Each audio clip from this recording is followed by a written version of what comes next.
Good afternoon. Thanks for joining for the Advertising Next panel. It's my pleasure to have a very esteemed group of speakers this afternoon, and it's also my pleasure to be, I guess, moderating the same track, the same topic for third or fourth time in a row. So Victor usually has me take on this one. I guess it's become sort of my pet topic. And it's a lot of fun for me because every time I do this one, I tend to learn quite a bit. So that's my definition of a successful panel, if we actually walk out of here feeling or actually being a little bit smarter in the space. As part of that, I work my panel speakers hard. I will allow moderate bits of pitching for your company, but in exchange for that, you do have to share a very significant learning or best practice or some sort of substantive sort of fact in exchange for the pitch sessions. Let me do this. Let me introduce myself, then I will turn it over to our panelists to introduce themselves. So Advertising Next, you know, if you read the session description, it covers social networks, user-generated video, blogs, IMs, podcasts, broadcast, mobile. That's the whole universe. So rather than let this kind of go into too broad a discussion, well, we'll make it a focused topic and maybe a continuation of the sessions that I did at CES and then Digital Hollywood and all the other previous sessions. So I'm your moderator, Tim Chang. I'm a principal with Norwest Ventures. We are an early-stage venture capital firm based in Silicon Valley. We manage about $2.6 billion total and have been investing since 1961. Why do I talk about this topic? We're pretty active in advertising, especially the areas of advertising infrastructure and then overall digital media, big focus on digital media indexing, navigation, search, those sorts of things. So some of our portfolio companies include Turn, Double Fusion in in-game advertising, and Adzilla in carrier ad infrastructure. So always looking for new plumbing for advertising, new technologies, all right? So with that, let me share a few key learnings, if you will, a recap, highlights from the last session. From the previous session, we had Razorfish, iMeme, KickApps, Jim Louderback of Revision 3, Disney, and Capgemini giving their viewpoints. And here are the big takeaways. That the new metrics for online advertising, especially in digital media, are shifting away from CPM and CPC and shifting to the notion of engagement. Great, everybody wants engagement. Big question is how you measure that. And a lot of times, while it's still being defined, it ends up being along the lines of slotting fees, sponsored engagement, entitlement fees, almost thinking of it like advertising 0.0 days, brought to you by, those sorts of models on the old radio shows, if you will. Second, this type of engagement ad model requires a very, very different skill set from the sales side than just hawking CPM and CPC rate cards. This is why, frankly, good new media ad sales talent is the hardest thing to find, even more than Ruby on Rails programmers or Facebook app developers. Ad sales talent is now the hardest commodity everybody's hunting for. New key formats to follow, and this is what we'll drill down into today. Online video, no surprise, everyone's still trying to figure out the magic format of what the ad unit is. And a hotter topic these days, social network advertising and the so-called widget economy. I think we'll deep dive into that as a continuation of the discussion today. Fourth, another interesting point, the future of online content in UGC is clearly shifting back to professional content. Why is that? Because advertisers are wanting well, established brands and artists that they understand the demographic behind. And frankly, there's a lot of fear of putting your brand behind UGC content where you don't know what your ad will end up next to. With that, you see a lot of rise of verticalization of social media and really sort of a clear trend towards the sweet spot of, if you will, mid-tail media, or as others call the fat belly. So these will be some interesting points of backdrop. And then one other sentiment from last time which surprised me, quote-unquote, online content will definitely shift back to monetized models over time. Forget just the ad-sponsored stuff. So I found that to be a very interesting takeaway. One other big macro trend I think we'll cover in our discussion as a looming backdrop is a coming recession, or if you are more negatively inclined, the recession we're already in, and how that might affect the ad economy. All right? So with that, let's go into introductions of our panelists. I'd like to have our panelists give a description of their companies and their roles in it and what they focus on, say a minute or so each. And we'll start from my end here. Hi, Tim. Hi, everyone. My name is Bant Breen. I work for Interpublic. I run a group called the Futures Marketing Group, which is a vehicle for us to make investments, create new entities, and structure partnerships in the emerging media space. In the group, we have capability called the Emerging Media Lab, which you may or may not have come across. And we have a couple of assets that we've created. One notable one is Ansible, which is a mobile marketing communications company and investments in small companies like Facebook, you may have heard of, and SpotRunner and others. Thanks. My name is Kevin Ryan. Happy to be here. I have started the last 2.5 years 6 companies. They're all in the same geographic location. We have about 130 people and about 200 people this year. They're in different areas of the internet. One is a content delivery network called Panther Express, competes with the Limelight and Akamai. One is a comparison shopping engine called ShopWiki. One is a music discovery site called Music Nation. One is Alley Insider, which is an online publication covering digital media. Hope you guys are reading it. One of them is a company called Gilt Group, which is a membership-only e-commerce company selling for right now women's clothing. So Dolce & Gabbana yesterday, one-day member sales, and it changes every day. And then a new company is launching in September called 10Gen, which is a cloud computing platform, which would be a little bit like what S3 does, but broader than that, including the database, fundamental underlying platform and infrastructure for launching websites. And before that, I was running DoubleClick for most of the last 10 years. Thanks. I'm Ann Hunter with AOL. I'm the Vice President of Strategic Ad Solutions for Platform A, which is the advertising division of AOL. You probably know AOL from its Access business, but Platform A is the business of developing advertising solutions for the top advertisers in the country and around the world on the websites that AOL owns, such as TMZ and MoviePhone, as well as the websites in its networks, like Ad.com's network, using technologies like behavioral targeting with Dakota's technology, or Lightning Cast video, or third screen media in mobile. I'm Scott Kessler. I'm an equity analyst with Standard & Poor's. A lot of people know Standard & Poor's as the large credit market ratings company, as well as a provider of independent indices. What a lot of people don't know is that S&P is among the largest independent equity research firms in the world, with coverage of some 2,000 stocks and over 100 analysts doing that. My responsibilities at S&P include heading up technology sector equity research efforts. We have a team of about 8 analysts covering about 250 stocks, some of which are represented here. We also are responsible for basically tracking trends and issuing buy, hold, sell recommendations on those stocks. In addition, my personal responsibility includes covering the internet segment, companies such as Google, Yahoo, eBay, and others. Great, thanks. Hi, my name is Mark Ruxin. I run a small group at McCann World Group called Digital Strategy and Innovation. In that capacity, I spent about a third of my time working on the Microsoft business, so working with Dean's colleagues up at Microsoft on an innovation marketing fund that we call the Emerging Media Trials, which is where we run 12 unique emerging platform trials to really try to understand the efficiencies of these new platforms. Another third of my time is spent running the social media practice, and then the balance of my time is really spent working with people like Tim and his portfolio companies, trying to understand what the new platforms are going to be and how that really fits into kind of a broader marketing ecosystem. Pardon my voice, I was just at South by Southwest for 4 nights. My name is Ian Schaefer. I'm the founder and CEO of a independent interactive agency called Deep Focus.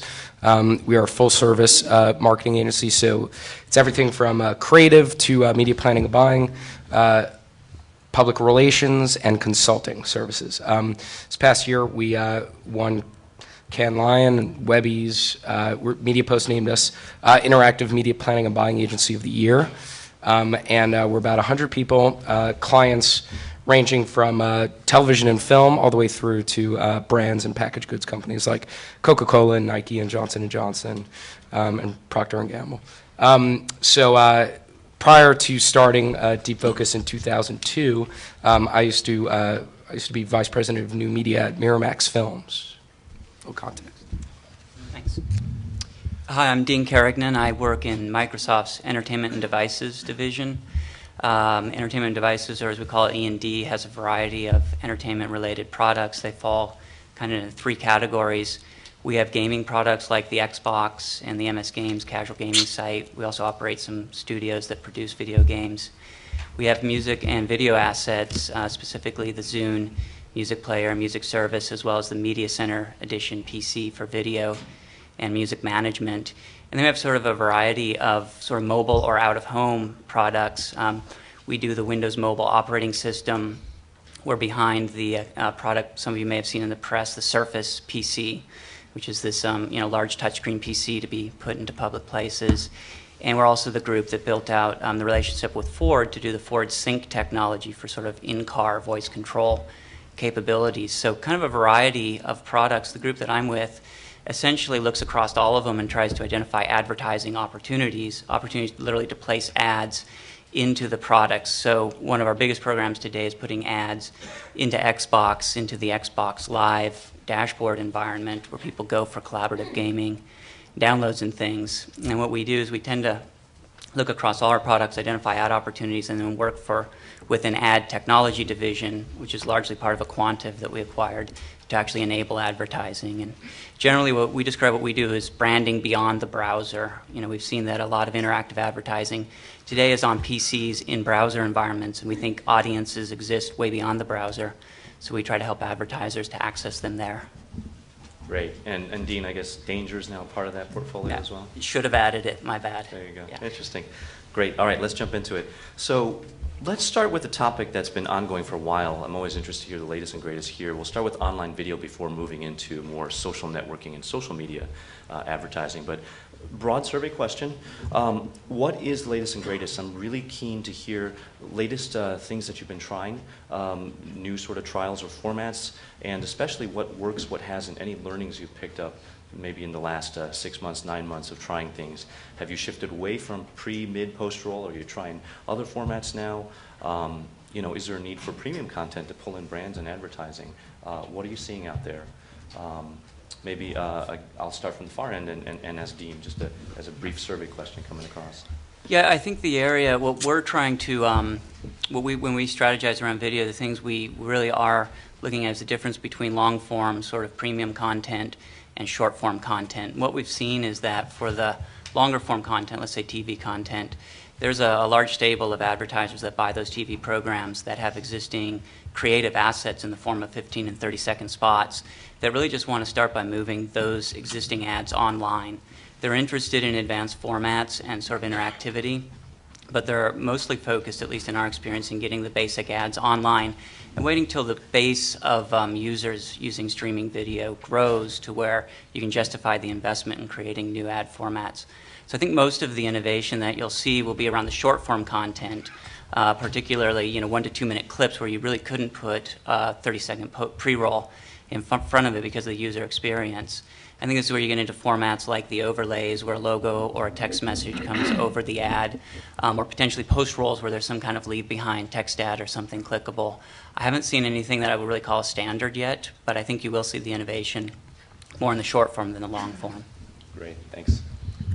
One of the things that I should say, a variety of things that we found to be really successful, with video advertising, only happen when we treat that video viewing experience as an experience, and it's an experience that whoever's watching the video is elected to partake in, and we have avoided doing things that interrupt that experience, which is many times one of the reasons why they're turning to online video in the first place, is to avoid the interruptive pace and nature of television.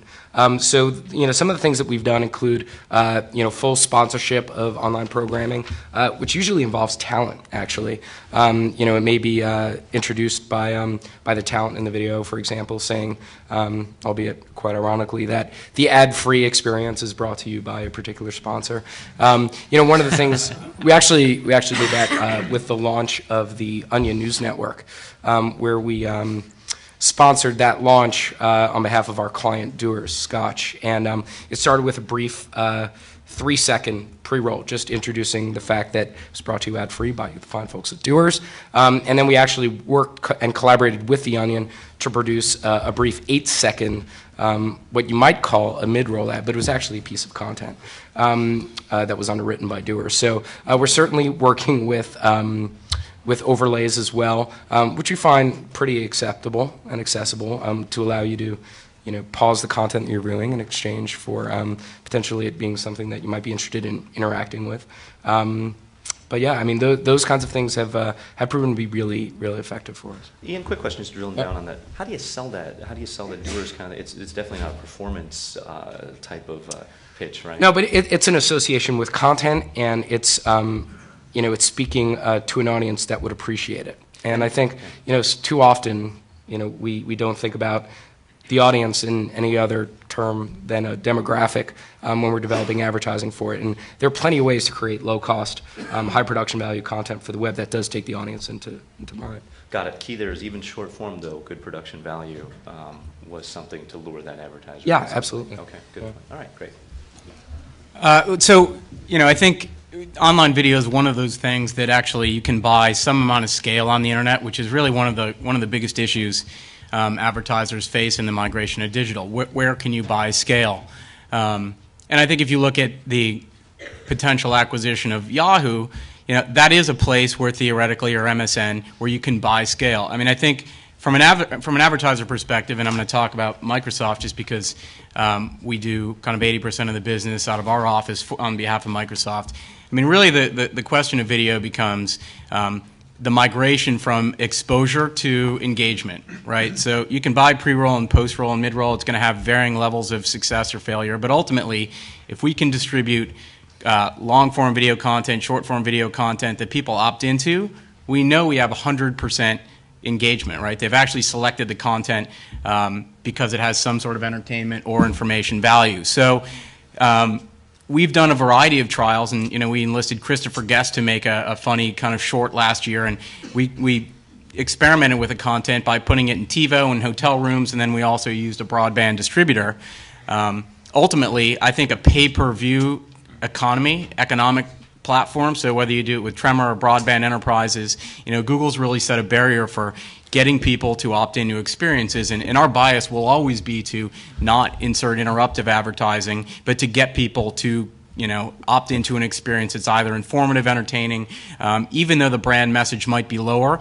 Engagement's really kind of our ultimate benchmark, and I think Microsoft has a bias towards content experience as a way to get people more involved in the product. So the kind of advertising that we make isn't just migrated from the television, but it's really created to add kind of a value exchange in the content experience itself. So to that point then, what do brand advertisers ask for in terms of measurement or metrics on engagement? Are they asking for that, or is it more sort of abstract notion for now? Or? Well, Microsoft asks that question loud and clear all the time, and I think we've created a whole bunch of different ways to look at how we measure this. So you can look at anything from views to duration of views to targeted kind of audience demographics, and we measure it in a variety of different ways. So we'll do live kind of in-person focus groups. We'll use tools like dynamic logic, pixel technology like TubeMogul to kind of track distribution even in a disconnected environment. And what we'll really do is benchmark, and this applies to everything that we do in social networks, in video and in display advertising. We'll create a benchmark for the cost efficiency of delivering an experience. So when we talk about social networks later, we'll try to make some decisions around, does it make economic sense to distribute widgets in Facebook, to sponsor a widget in Facebook, or to buy run-aside advertising? Same holds true with video. I mean, just to add on that, I mean, absolutely when we're looking at online video, those are the things, but a lot of our clients are actually asking us to look at video versus video. And so sometimes it's not the depth of the measurement, but it's a consistency. So, which is, how do we compare spot cable versus some of the stuff that we can be doing online with online video? And definitely as we move towards an upfront season, that is very much at the forefront of a lot of our minds right now, to try to figure out how we can crack that. Right. And I should say, for anyone in the online video space, it's something that's worth investing money in and forcing ComScore to be a little bit faster and trying to get the third-party measurement sorted out, because there's a lot of money that could be shifted if that gets sorted out. Yeah, I agree. I think from a VC standpoint, we're seeing a lot of technologies and media tracking. How do you make sure that that impression was delivered? Was it engaging? Whether it's tracking pixels, sort of the Quantcast style of the games, or other things out there. To your point on video versus video, is that you're fighting for budget share then between what a media planner would spend on broadcast versus online? Is that sort of the argument that's going on? Yeah.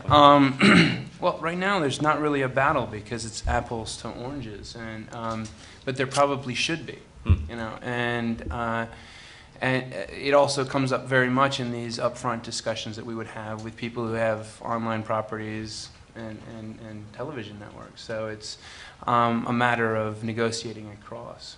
Well, let me ask this: is it then today? Is it a state of more bundled sales that you're trying to sort of wrap the online spend in with maybe a traditional broadcast ad spend or something like that, or are they still separately thought of and treated? I mean, it's very much both. So it's not an either or. That's really the only way to answer that. Okay, great. Can I just add something on the engagement aspect of it? I think we have to remember, though, that engagement isn't necessarily a direct response metric. It's more of a branding metric in many cases. And if the way that that's going to really gain steam, especially with video, is going to be if we can figure out ways to statistically model what different forms of engagement, what impact those forms of engagement have on purchase intent, on lifts and brand awareness and things like that. And maybe that's something that companies like Dynamic Logic can help with, but it's going to be specific to advertisers and their agencies to be able to figure out as well, to determine what each measure of engagement yields in terms of a desired response, because it's going to be different for everybody. We're really working with ticker overlays, we're doing streaming, we're doing pre-roll, and find that the most important metric is really to determine what you were trying to do with video before you started saying you wanted video. Often video is getting put on a plan as, oh, and I need a video strategy. And how should that be measured? When the first question needs to be, what is the objective I'm trying to reach with this campaign? And if I'm looking for engagement, is video the best option for me? Or should I be doing a photo gallery experience where people can upload something and upload their own pictures? Or should I be doing a sweepstakes? Or it really needs to be looked at as just one of several different ways of reaching the marketing objective. And we're still at the point where it's just become a line item. I want to test it. And we won't get the right metrics until it first starts to be addressed as what marketing objective are we trying to solve, and then we'll know how to measure it. I just wanted to, I think that's a great point, because not a day goes by when some client doesn't call up and say, I want a viral video, to which you say, oh, you want a funny, self-deprecating, non-corporate video? And they say, no. And then you say, oh, you don't want to pay for distribution? And they say, yeah. And then all you have to do is look at kind of the broader statistics. There's 8 hours of video uploaded to YouTube every minute. So in that environment, there's no free lunch. There is a kind of a paid media component to the distribution of video, and that's, ultimately, to your point, what's the objective? If the objective isn't to have a funny, self-deprecating video, then you have a totally different video strategy. And, you alluded to the notion of YouTube, and obviously that's the biggest player right now in online video in a lot of respects. If you think back to 2006, when Google acquired YouTube, they paid $1.8 billion in stock for that company. In 2006, we estimate that YouTube generated roughly $14 million in revenue. The interesting thing is that now we're in 2008, and we're really still awaiting significant monetization models to emerge in this category.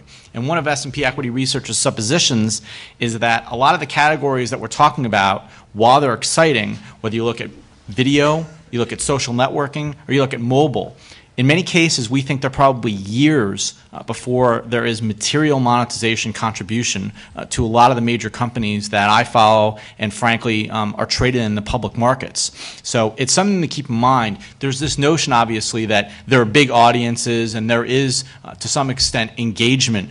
But the question really is not only about measurement, but ultimately how you're going to drive business models in this particular category. And I think right now, people are thinking about that, and it might be a number of years before those come to fruition. Kevin? Yeah, if I could add one positive and one negative comment on video, which is I think some people are thinking that we just don't have the right business models right now, and once we do, video will be extraordinarily valuable. And the answer is it won't be valuable. It will. All advertising has value. I mean, a billboard outside gets a certain CPM, but a CPM online of people who are looking for mortgages and have typed that in, is worth 50 times the CPM of the billboard outside. Video is going to be a lot closer to the billboard than it is going to be to the mortgage, because the reality is that the vast majority of videos, even a really interesting, well-done video about the career of Jasper Johns, very few advertisers think, oh my God, that's a really targeted audience. I want to reach the Jasper Johns fans. And that's a good one. I'm not even talking about stupid cat tricks and things. So the CPMs will be low because it's just not that targeted, and that won't change. Until you can add behavioral targeting and target the right person, regardless of the video they're watching. And behavioral targeting will add some value. But don't forget that context adds more value than behavior targeting, and always will. So behavior targeting will be helpful, and we'll add something in there. The second point, though, which is very positive for this, is that don't forget for YouTube, their cost structure, has been cut in half. The cost to deliver those videos has been cut in half in the last 2 years. And for user-generated content, that's enormously helpful. And so that will be cut in half again over the next 2 years. The cost of high definition, which today is prohibitive, but soon, probably 3 to 4 years from now, we'll start to be more competitive, and that makes the economics a lot better, because that's an enormous cost for most people today. So to this point of, I guess, context over behavioral targeting and the notion of UGC and if that's a fit or not, if you talk to Google YouTube today, a click is a click is a click of any video. They don't differentiate between premium or UGC or anything else. And to me, that's why I think the whole thing doesn't work, because a well-known comedian actor friend of mine recently launched on YouTube, had 1 million views and got $100 for it. And because YouTube doesn't have really an ad sales force, and it's not their job to be differentiating content or channelizing, and hence the rise of more vertically oriented sites like a Funny or Die or anything else like that. For the uplift of CPMs of videos, is it back to professionally produced stuff, or maybe context produced stuff with a brand in mind from the start? Is that sort of a takeaway, and sort of you just leave the UGC self-deprecating? The varieties of UGC are typically the exotic, the erotic, or the tragic, or whatever categories people tend to upload. Do you just sort of put that aside and shift it back towards, okay, professional stuff, or things that are highly vertically focused with kind of brands in mind from day one? No. Yeah, I think there is a domain of content that could be produced by users that actually could have high monetization, and I think it would be content specifically related to products. So what kind of leaps to mind is travel. And obviously, if I upload a travel video that I've made interesting enough to get some traffic, and I would just run, let's say, contextual ads next to it that are, done by tour operators or travel websites, I'll probably get reasonable click-throughs because the context of that video content is related to travel and the ads are related to travel. So I think that domain of content hasn't really been discovered. We've seen it a little bit on the web where certain bloggers and reviewers started writing up specific products because they knew they could sell ads next to the content. So I think that's a domain that could be user-generated, that could have good monetization. It doesn't have to get entirely into the professional realm. Okay, very interesting. Well, Dean, I'd be curious to know your take, because I use this as a great example of this point. So the Surface computer demo that you guys launched a few months ago, within a day, someone did a voiceover. And so if you go to YouTube, you can see the Surface's parody. I think that the pre-voiceover piece of content, and this is a 3-minute product demo, got 20,000 views or something like that. The Surface's parody 3-minute video on YouTube. Look at the counter, it's 1.9 million views of a 3-minute product demo that, yeah, they say a couple of mean things, but ultimately people saw what the product does. I've used this example as a good example of how some combination of professionally produced content with a user spin on it might actually be the best way to distribute something that ultimately you'd pay to get seen, right? I think it's a good point. I mean, there's that whole question around can you basically produce advertising creative that is in some way set up to be customized and made viral by users? I think what would probably prevent that from really taking off is the risk associated with it, and no one wants to be the media planner that produced that one piece of advertising or product-related content that went bad. So I think it definitely has had those huge successes, and I would call that one a success, even though the messaging wasn't what we wanted. But I don't think it'll be systematically supported in a big way just because of the risk involved. I think you'd have to be pretty gutsy to push that in a big way. My only response would be, I don't even know if people have a choice anymore. So you didn't ask for that to happen, and it happened. I think, advertisers will put out content in real time. It'll become something else. So, I think a thicker skin, or at least an acknowledgement of the practicality of marketing is different. But Mark, that's what the clients want. They wanted viral, right? So isn't the price of viral loss of control of your brand message? Users might take it in, but people are seeing it. Is that good or bad? No press is bad press, or? Well, we've and Mark knows a lot about this. We've been trying to crack the code of UGC for a while now, and one of the entities that we incubated last year, and now we're kind of bringing to market with a couple of our clients, is it's kind of a service that we offer called Fast Twitch, which essentially allows clients to harness some of the things you can do in user-generated content by tapping into essentially a pre-screened group of creators to make the stuff, having a briefing function for the actual work that is made, and then kind of a media distribution model. The content to date that tends to be made and is working is kind of brand related content. It's not ads, but brand related stuff. But I mean, I can't say we have a new model or we've cracked it because it's very, very early days, but we still remain big supporters of building a UGC model and definitely finding a way to continue building on it. Okay. I think the success of user-generated content is going to depend on self-classification and allowing people. There's this great book that's out there called Everything is Miscellaneous, which is written by this guy Dave Weinberger, and it's all about how people that are using media and creating media are also classifying and categorizing media. And I think, with user-generated content, and I think the travel example was a good one, when you can classify the content that you're creating as fitting within certain, as having certain characteristics or part of certain verticals, there's going to be, advertisers will eventually, once they see just how much content is creating and actually believe it, that they will want to be a part of that. It's a little more, the content tends to be a little more authentic.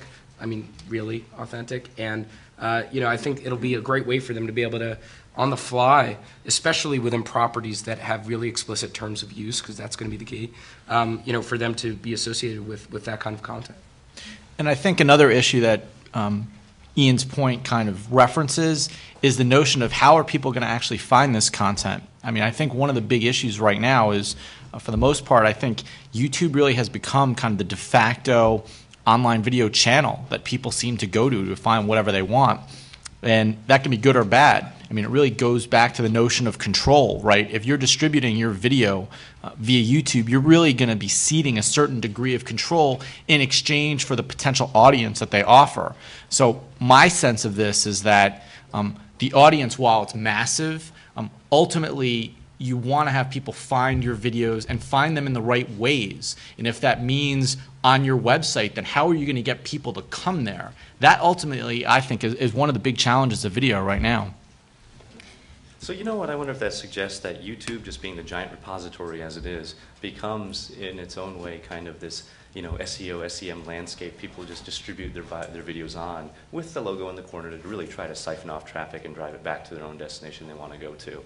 Because, I use YouTube a lot. It's really hard to find stuff on there. They don't do channelization well. Related videos are hard to find. But you certainly want, your teaser video or trailer video spread out there. And hopefully you get people to know that your brand is in the little corner on the right hand and is going to that website over time. So at least something I see is people leveraging YouTube as distribution, but not expecting that their end users just stay at YouTube. I don't know, that might be a failure if you're counting on YouTube to sell ads and that you monetize your content that way. Yeah. I mean, they just launched a whole API toolset yesterday. So, I mean, which is designed to just make it as easy as possible to, host, find, distribute content on YouTube as possible. And I think if they might be content with being the de facto place to upload video and just be that bucket and have all that inventory. Mm-hmm. That's a little bit of the core Google search model, which is that we don't have to control all the content as long as we're the gateway through which people get to the content. and basically people will pay to have presence there because they drag people back to their own site. But you know, if you're a content creator, what that really suggests, you just want to release the equivalent of a trailer out there, and you want your goodies, your true premium stuff tucked away behind your site, whether it's membership, subscription, or whatever it is.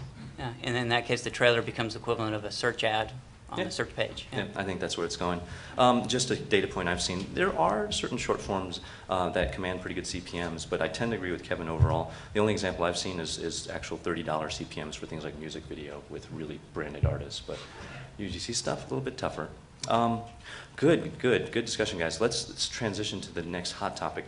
Social network advertising, the notion of social media advertising and the so-called widget economy. This one has been on everybody's minds for the past 6 months. You've seen the rise of social media ad networks. You've seen the slides and rock you widget platforms now trying to turn themselves into widget ad networks. And the claim is that this is just a natural evolution of the ad world, from display to search to contextual to behavioral targeting. Next up, logically, is social. Is that true? I don't know. Well, some stats to kick off the discussion. The state of social media advertising today is an eCPM averaging 30 to 50 cents. A lot of these cases for these widgets, it's 50-50, CPC to CPA, and it's kind of, you know, it's sort of often a market maker style. Half your clicks are bought in your network, then arbitraged. And there is money floating around that Facebook atmosphere, but a lot of it is these, you know, sort of CPIs, cost per installs. You know, people selling installs of other people's apps at 50 cents each. Question, how many of you are on Facebook today? How many have installed applications? How many are starting to face Facebook application fatigue? I'm just kind of curious. Okay, so as you'll see, there's been a lot of egregious behavior recently, the worst of all being the Crush app, if you've ever heard that. Get this, somebody sends you a message, you see in your social news feed, someone has a crush on you. Click here to install, click there, great, sign up, give us your phone number, you do it. Next thing you know, you're subscribed to a monthly ringtone subscription that you had no idea on. Somebody made 30 bucks on the bounty for referring that. So back to this point of viral. Viral is a very dangerous thing in social media because many of the state of widgets and apps today are nothing more than spam cannon apps designed to trick you for installs, and then people run to advertisers and say, look, this app was viral, look how many installs it got. It is somewhat the opposite of engagement because I think the fatigue curve goes like this, install, and then repeat usage dies down a month later. So if anything, social networking advertising is a very fragile state right now. If a lot of these repeat offenders keep popping up, the whole thing could tank. But at the same time, the promise is very real.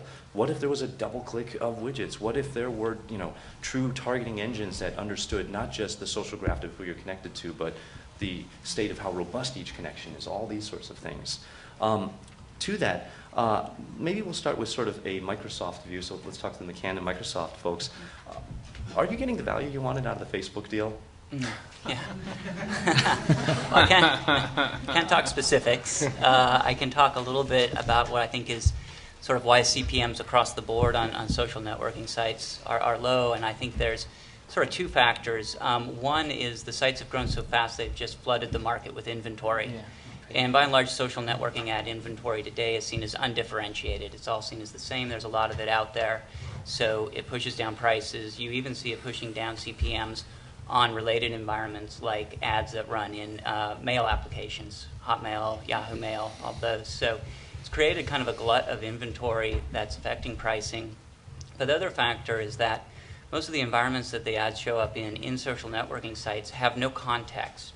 They're people talking to people, but there's no contextual or editorial relevance. And as a consequence, they're not particularly relevant to any one product category. It goes back to the earlier discussion of the importance of context for placing ads. So I think there's a couple of things that social networking sites are doing that are slowly working and get CPMs up. One is concept of cul-de-sacking, which is where you try to create portions of the social networking site where there actually is content, in some cases professionally produced content, and where you know if it's a discussion area where people are reading articles about consumer electronics, that's the advertiser vertical that you go after. So it's segmenting the domains of usage and therefore the ad inventory. The other one that I think is going to be a little ways off but has quite a bit of promise is looking into the user profiles themselves to understand more about individual users and doing some behavioral targeting based on that.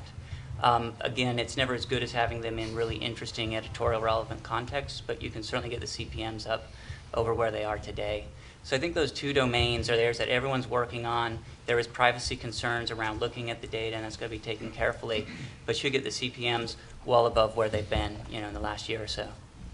That's pretty interesting. This notion of cul-de-sacing for members of the audience trying to figure out how to leverage social networks. Does that mean the brand even takes an active role in forming its own group, if you will, on Facebook or things like that to drive a community? I mean, it certainly could. We did one experiment. We have MSN Spaces, which is our owned and operated social networking site. And Volvo wanted to get in there, but they were afraid of being associated with potentially controversial content. So what we did is we found a group of personal profiles that were all about aspirations and personal development and things that people want to do with their lives. And we just carved that area out. We gave it a wrapper that had the Volvo sponsorship within it. And we brought in a very lean, small editorial team, but we were able to show them that the messages were positive, that they were kind of in keeping with the positioning that Volvo had, and that they, there's no objectionable material. So it certainly could be sponsored and created, but there's also the opportunity to just go and have, a section for discussions around electronics and have articles and things, or travel or sports, and therefore at least know that the people you're pulling in are interested in a certain product category. Right. So you could go either way. Got it. And what are you thinking? Because I figured a lot of the other social networks must be maybe coming to AOL and saying, hey, you're the other one out there. Don't you want an ad deal? The Bebos and High Fives and Friendsters and others. Sure. One of the challenges with monetizing social media is that they're not quiet environments. People are having a conversation. And if you sort of think about it, if you walk up to two people having a conversation and you've got a message to get out, they're already talking. There's already something going on there. And it's hard for advertisers to break into it. So I think you gave a great example in that if what the advertiser is bringing has value and adds to the conversation, and you can introduce yourself and say, hey, I heard you're talking about this, I have an interesting point of view about it, or here's some more information about it, then there's a opportunity to create a dialogue between the advertiser and the consumer. And if the advertising message is about creating dialogues, that's going to be a successful one. If the advertising message is just about, I want to be in social media because I hear that's hot, no one's going to pay any attention to you. So we're really looking for ideas where we can help an advertiser create a dialogue with the consumer on a particular topic. We did a program with GMC where they knew that they had certain lifestyle targets and they wanted to engage those lifestyle targets with the brand. So we developed coaches who help people through those lifestyle issues, whether it's redecorating your house or thinking about your cooking. And GMC is integrated through that. They're seen as helping to provide information about that. And there you're having that sort of consumer dialogue. If it's just slapped on, it's not very efficient, and that's why the rates are so low. But back to Mark's point, it sounds like you do have to train your brand clients to have a thick skin for this, because if you open up the floodgates to give your consumers a voice back and make it truly two-way, again, that loss of control, you're not just broadcasting message, but you have to be open to people making fun of you, smashing your brand up, parodying it. Absolutely. What I was going to say is, to me, it's interesting because this is an area that obviously has garnered a lot of attention and arguably a lot of hype, whether you're talking about a $15 billion valuation for Facebook or you're talking about the amount of money that Google committed in advance before they even launched with MySpace. You're talking about $1 billion over a multi-year period without even seeing exactly what was going to happen. And in recent months, what have we seen?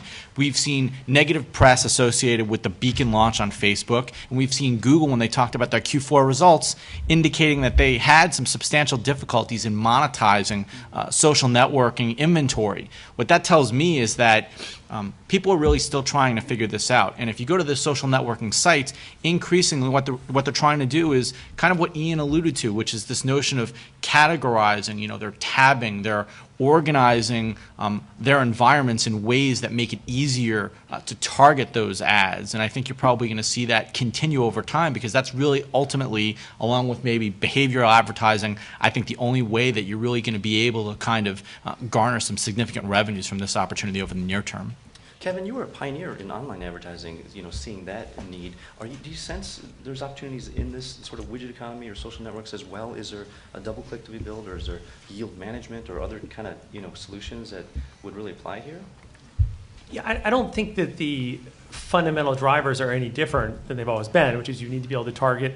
The thing that most people underestimate is you need tremendous amounts of scale to make anything work, because it's not hard technically to target something very specifically. But when you start realizing that you're going to get whatever $5 per 1,000 impressions, and you're trying to find left-handed Albanians, then you're going to get down to a very small group pretty quickly, and then it's not worth it to make a buy. So you need to have at least 1 million, 2 million impressions to have a sizable buy, and that takes a while. So only a few social networks will have the scale to do it, or outside players that can combine them to do that. But I am actually quite bullish on the prospects. There will be privacy concerns, but there are ways of getting around those and not touching certain areas within, because what you do have here in social networks, which you don't have in video, is a tremendous amount of data. And you also have, in some cases, a lot of context. So there are lots of conversations about music, there are conversations about mortgages, there are things like that that give you context more so than in most video. So I'm pretty bullish, actually. Makes sense. And Ben, are you getting clients asking you, I want to try stuff in social media, or is it just still pretty exploratory, hesitant, increasing excitement levels? What are you seeing? Yeah, last year, clearly, social networking gained a lot of steam because of really the hype around Facebook and kind of following the MySpace stuff as well. I would say that pretty much across the board, our clients are doing quite a bit in the social networking space. It tends to be pretty much what people are saying, the cul-de-sacking type activities. We'll do obviously display work, the application development. Application development, again, actually going to your point, the scale has been a real challenge and the distribution has been a challenge. So we've been working with companies like Gigya and Nabber to get those types of applications and widgets out there. The social networking space isn't going to go away. It's probably going to get a little bit more confusing. There's definitely, I think, some companies that are playing around with interesting models. There's a company called Archetype Media, Social Vibe, that's kind of trying to put the power of all the advertising on your own page in your hands. So you choose the brands and the ads that you run on your page. There's a lot of interesting models that people are going to continue to play with. I don't know though that anything yet has the scale that we really need to make this kind of like a core pillar. In the same way display and search and probably online video is to a certain extent. Go ahead. I think the issue of scale has created this gigantic problem for the social networks in that they've tried to basically retrofit an advertising model onto something that's completely different. So, one of the things that we say around the office is that the business model for these social networks, as much as impressions are of huge importance to them, because that's how they monetize their inventory, and they think about it in terms of inventory. We always say that they need to get out of the impression-based model and move into the lasting impression-based model. In that it's really, I think the full benefit and full potential of social networks from an advertising perspective is going to be realized when they can be looked at as more of a tool to facilitate customer relationship management than in terms of click-throughs and other more direct response focused metrics. And therein lies the problem. It's the problem that kind of a lot of people are guilty of. For everyone, in terms of investors. Sorry, I know there are investors here, but also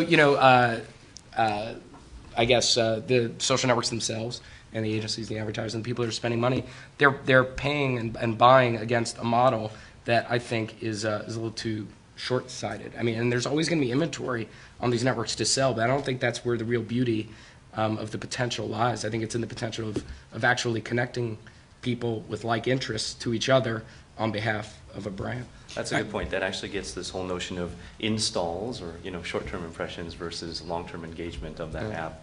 And I think that's something that's plagued the widget ecosphere overall. But I think I'm going to go build an application or a widget that cleans up my Facebook page. There you go. It clearly seems to be it's already there. An opportunity. Nobody steal that idea. Just between us friends, okay? But that does point to this bigger problem that today's state of a lot of widgets are frankly sort of more on the badge or bling side, right? Very sort of vanity driven, not engagement driven. Hopefully, I think one key assumption we're making here is that these apps, widgets, are going to evolve to be more communication vehicles that people use on repeated engagement. I think ultimately, if you can't prove that to brand advertisers, You could build branded widgets for them all day long, but they're not going to see a real payback on it. I just wanted to add to some of the point that's been brought up. I mean, I think it seems like widgets and applications seem, very of the last year. But I mean, if I think about the best advertisement of the past decade, it's the Google toolbar. I mean, that is the ultimate widget. I don't think we'll ever see one quite that good. It distributed the brand, it distributed their business model, and ultimately, I think what advertisers should aspire to is really get a part of, a daily use activity, and that's what that toolbar is all about. And I think about, so Facebook and MySpace don't need any more publicity from me, but if you think about how a brand can really leverage the social networking space, I mean, look no further than the Nike Plus site. They built a site where they connected users of a common interest. They gave them some tools to log kind of running in exchange for brand impressions. Yeah. And oh, by the way, Nike doesn't have to go replace those brand impressions with a paid media buy around the internet. So again, a daily use scenario created by a brand that actually adds value. Again, you can fight the 50 applications uploaded to Facebook every day, or you can do what Nike does, or you can do what Microsoft has done, which is create daily use utility in exchange for brand impressions. And to me, that should be the aspiration of brands, not necessarily the choosing of an ecosystem that may or may not be relevant. Good segue point. So everyone's scratching their head, what is the right ad unit or app unit for this widget type of framework or social network framework? Do you guys have thoughts on that? Have you seen anything work? Is it banners? Is it widget takeovers? Is it something that hasn't been created yet? But do you have thoughts that what it could be? Or again, it really depends on what the objective is. If the objective is to quickly drive traffic, it's something small that's going to say, click here and come to my site. If the objective is to really participate in that conversation and develop a long-lasting relationship with a consumer, it's got to be something that's actually going to give value, like the Nike site that you addressed. There's not a one-size-fits-all, let's find the 30-second spot for a technology that's emerging. It's got to be based on marketing objective. Interesting.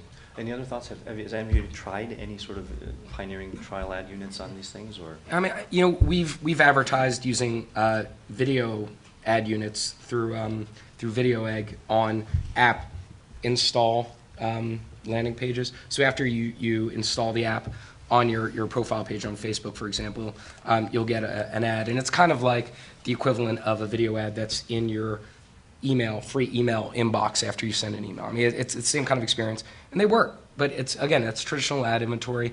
We've worked with application developers to create, to skin already existing applications or embed content within applications. Giving gifts to people. I mean, things like that. They work, and they're kind of small scale tactics. That fit well within the context of a campaign. But it's probably not a long-term initiative for us. Do you think this will give rise to a whole new set of sort of boutique service providers, just like the Razorfishes and everything rose out of every company wanting to build a website? Will there be widget agencies that pop up? We're viral experts, and we know how to create the engagement flow with the brand. If a creative agency isn't building widgets and applications by now, they're behind. I mean, it's creative. If a creative agency does not have a technology department, they're behind. Technology is creative. I completely agree. I mean, I think if we have this conversation in 3 years, this will seem like a fairly mundane conversation. I mean, I look no further than Second Life. A couple of years ago, people were asking the question or making the statement that you need to have a presence in Second Life. The question really should have been, is avatar-based virtual marketing relevant for corporate customers? Not, is Second Life the place to be? And I think, ultimately, we'll know whether sponsoring well-distributed widgets, building your own, driving Facebook-style groups, or buying cheap run-of-site advertising makes the most sense as a media buy. Does it move whatever objective needle you want? And in a couple of years, that'll be pretty clear. Right now, no one knows. At Microsoft, we're actually running those tests. We're spending a lot of money on research so that we don't make kind of inefficient marketing investment decisions. But who knows? I think you already have it, though, to be honest with you. Go on. Oh, I was just going to say that what we've done and what a lot of big companies have done is carved out a portion of advertising budget to say this is purely for experimental stuff. Experimental trials. Yep. No one's going to lose their shirt if this money doesn't kind of do good ROI. Right. And I think that drives that experimentation, which exactly as you're saying, lets us figure out what works and what doesn't. Got it. Sorry. What I've been seeing in the space is that we've seen several new agencies launch in that area, and then also several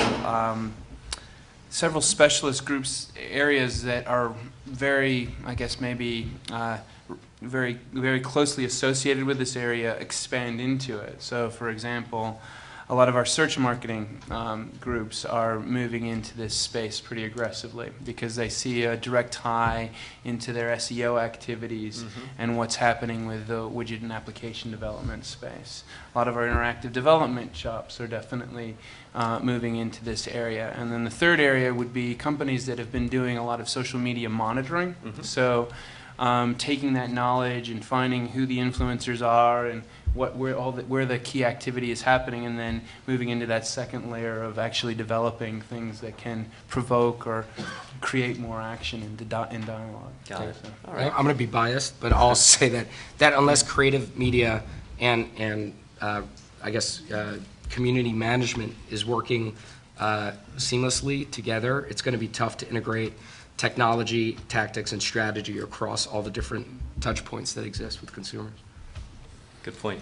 Good discussion on this area. I'll just wrap up with some stats for this section, just things I've seen. Widget click-through rates have been pretty pathetic on things like banners. You're ranging from 0.01% to 0.03% maybe versus a, let's call it 0.13% average for the overall internet. Then again, as we talked about, ad units are still in their infancy, so you pretty much only have 2 for widgets. You get your banner, and you have a so-called widget takeover, right? So a lot of these games are being played on how to integrate an ad into the transaction flow, right? Before you can see who pinged you, you got to watch this ad or install this or install that. So there's a lot of tricks still being done. But I think Bant's right. There are a lot of little boutique agencies and folks popping up saying, hey, GM, we can turn your failed GM truck widget into a viral widget now. We know how to make it viral. We know how to do this and that. We can up the install rates by 10x. Your other point, though, that you do bring up, this notion of widget distribution networks is definitely something that investors are keeping an eye on because if you look at the top 10 applications in Facebook, they're all owned by Slide and RockU. And some of them were organically grown, and the others were acquired. So there's already a land grab of these top widgets because theory is if you have a install network, then that's where you pump through new widgets on. And I think that's kind of interesting. Expect to see a lot of your brand advertisers wanting their own branded widgets, and you're going to have to basically buy distribution for them on these install networks. The fear though is that those guys go the way of like Claria, Gator, like the desktop install. Exactly. Yeah, so we're keeping an eye on that too. That's right. So there is a danger there because if those installed apps to begin with are sort of short-term bling type things, they're not engagement vehicles anyway to begin with. One funny stat I learned, on MySpace, the most valuable ad unit, now it's kind of common sense when you think about it. The only one that really makes money is the log-in large rectangle because the only one you can guarantee everybody has to see. Outside of that, you're not seeing a whole lot. But the social news feed on Facebook, that's potentially prominent. $50,000 for a million uniques, equivalent to a $10 eCPM. I think a lot of people will be trying to stick things in the social news feed. To the notion of Bant saying that there's a lot of experimentation and trials today, I think that's pretty much correct. The numbers I see, I don't know if you guys see differently, but a lot of brands are willing to do a test basis run, 50K, with a sort of computed eCPM of $5 because that's what the agency needs to be able to show the brand, look, I got this for you, $5. So it, sort of the eCPM model is not quite there. It's more experimental. But one last point I'll leave you with. The potential value in this area are the so-called $5 CPM verticals. Yahoo makes all its money off the $5 CPM verticals, namely auto and travel and mortgage, finance, things like that. On the VC side, we are starting to see big checks coming through for applications that actually tie to the contextual usage, the behavior. So it's not a GM branded widget, but it's a Pimp My Car app that might be sponsored by GM or GM's virtual items, etc. Might not be a Buy Expedia Tickets widget, but it is Places I've Been, right, sponsored by Expedia or whatever it is. So I think that'll be pretty interesting. The points that you all brought up were very relevant in that area. Last section. Let's talk about sort of maybe macro trends and best practices you would advise to our audience, who are thinking about all these vehicles, especially in the backdrop of something Scott brought up to me, is that we're staring a recession in the eye, and one of the first things to go are exploratory ad budgets and ad budgets overall.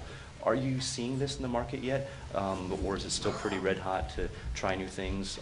Are you planning for downturn in ad budgets? And maybe I could just frame the conversation Yeah. a little bit, Tim, and just Sure. say that at S&P we're looking for a recession. I think our economist is saying a 70% chance of it happening, but if you look at the forecast, we're looking for real GDP to decline in Q1 and in Q2. That's the definition of a recession. We think it's going to be a relatively shallow recession, but obviously there are a lot of uncertainties around that. Just this morning we reduced our forecast for growth in U.S. online advertising spending to, I believe it was 19% from 22% this year, and we're looking for 17% next year. Those are good numbers, but obviously they're not where the growth has been over the last number of years. If you look at what the IAB put out just a couple of weeks ago, they talked about 25% growth in 2007.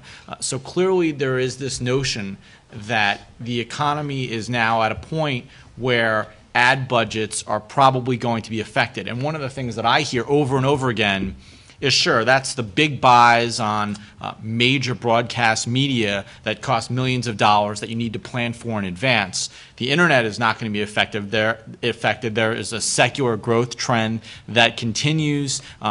You can actually take kind of smaller bites and you don't have to plan as far in advance. But I don't think there's any question that there is going to be an impact. And I'm curious, I guess, what people on the panel are seeing at this point. Well, I agree completely. There's no question that we're going into recession.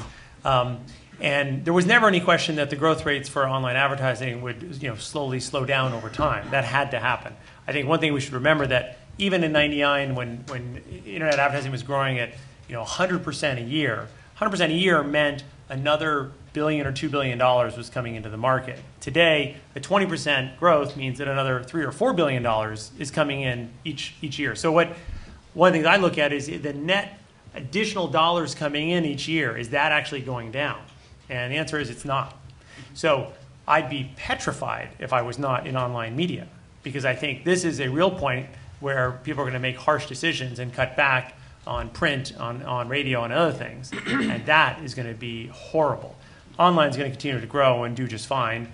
Around the edges, yes, will people be a little bit less experimental? Possibly.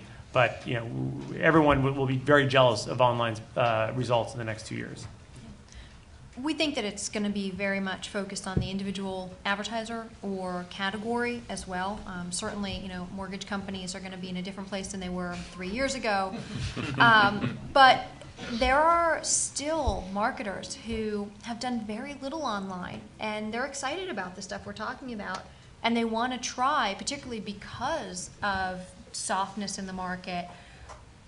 Are there other ways I can do things more efficiently? Let me see what I can do to put some of that online and get some of those budgets rolling. So there's great opportunities still to grow if you know the right marketers and are introducing them to something that's going to solve their marketing problem digitally, where it may not be working quite as well in newspapers that they were doing before.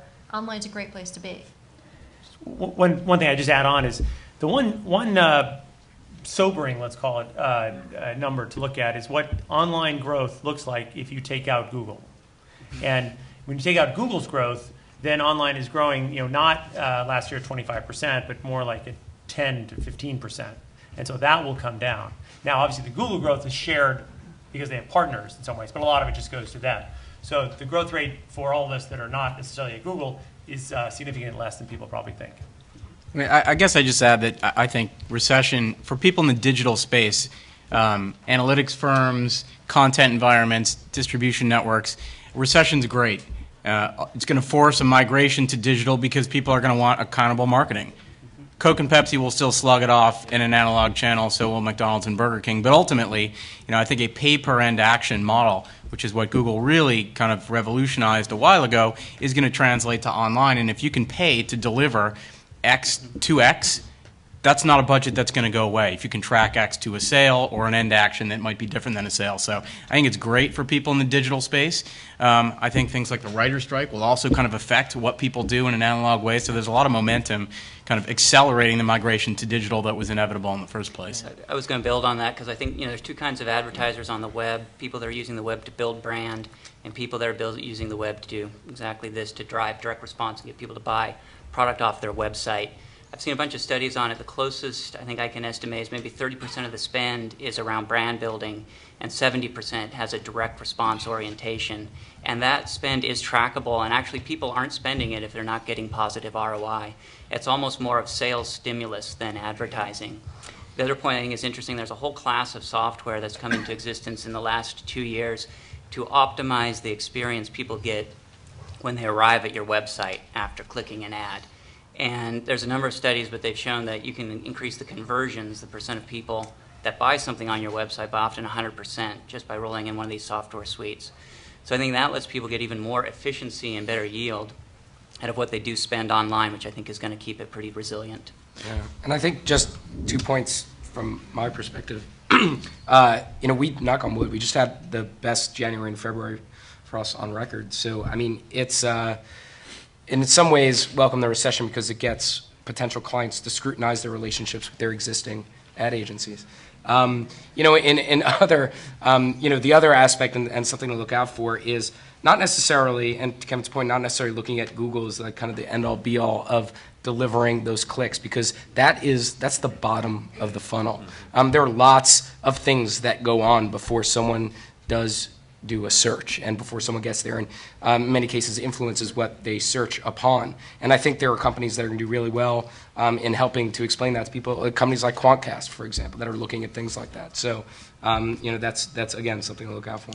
I think it's also important to keep in mind that, we all, to some extent, have a vested interest in kind of perceiving that online advertising is going to continue to grow and actually could benefit from the prospect of a recession. The reality is, if you look back to say what happened in 2000 to 2003, the ROI argument didn't hold water. So that's kind of one thought on that. The other way to look at it is, I think as Kevin alluded to, this is a much more kind of developed and mature market where there are standards and there are models that are being adopted that are garnering success. But I have no reservations about the notion that you're going to see some changes, maybe some of which are irrational, and maybe they will present opportunities. But clearly, I can't imagine that everyone is excited about the notion of a recession because we're all in the digital marketing world. And the concept of that is, I think, a little ridiculous, to be honest with you. I agree with that, but the only place where I'd split hairs is that the 2000-2003 recession, in our sector was heavily driven by the fact that, companies that didn't make any money were trading at 30 times revenues, and so that needed to come down. Today, the major advertisers online are not in that situation at all. So it's a more traditional recession without the bubble aspect. When eBay is trading at 15 times cash flow, which is about the same as Time Warner, I look over the next 10 years and think, I think eBay is going to grow faster than Time Warner. So I'm not worried about them as a casualty of the next recession. So I think we're more protected there. But I certainly agree with the point that when you cut through it all, recessions are never great. There you go. So we have time for a little bit of audience interaction. So 5 minutes worth of questions. Does anybody have a question they'd like to ask to our panel? Oh, yes. You talked about retrofitting social networking sites to advertising models to fit existing social networking sites. Do you think there'll be a trend of advertisers creating their own social networking sites and websites as a better investment rather than finding websites to have to retrofit to go into? So the question is, will advertisers take this notion of cul-de-sacking to its ultimate extreme and build their own social networks or other websites? Thoughts? That's going to be next to impossible to do for a lot of advertisers. I mean, unless you've got a brand, unless you're a sports team, for example, and you've got something that people feel really passionate about, or your brand that is so associated with a particular lifestyle, like a Nike ID, or maybe even a brand that's sponsoring a car in NASCAR, and your social network is all about auto repair, and you can deliver a deeper experience than can be gleaned from an already existing model. It's going to be really tough, and not necessarily. That's getting into a business that's not necessarily their core business. Yeah. And I would say that fish where the fish are in many cases. I would agree with that. And the other point I would make is I think a lot of companies, frankly, have been trying this, and they've been trying over the last number of years. The problem is, how do you garner the audience, and how do you get that engagement over a long period of time?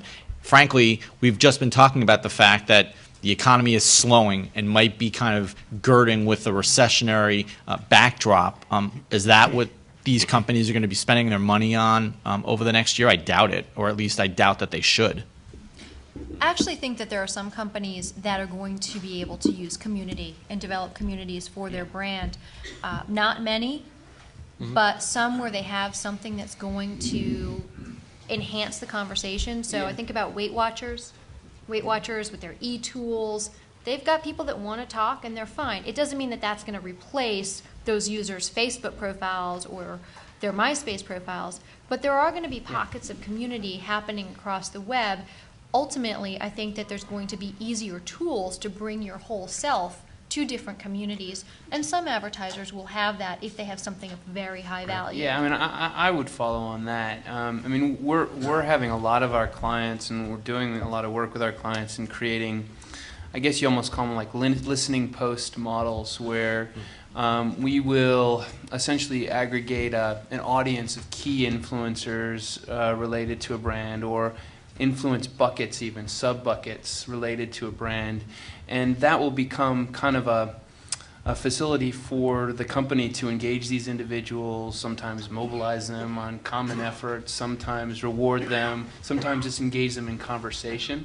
And that ongoing conversation has been absolutely critical and really kind of changed some of the ways we're doing our general messaging. So, I mean, I just add that although it seems unrealistic to expect that every brand is going to be able to aggregate a community around some sort of content value exchange, the cost of doing that is minimal. So when you think about a failed network television buy versus the cost of reskinning a Ning social network environment to attempt to stimulate a dialogue between 50,000 people, if it doesn't work, you're not exposed in that way.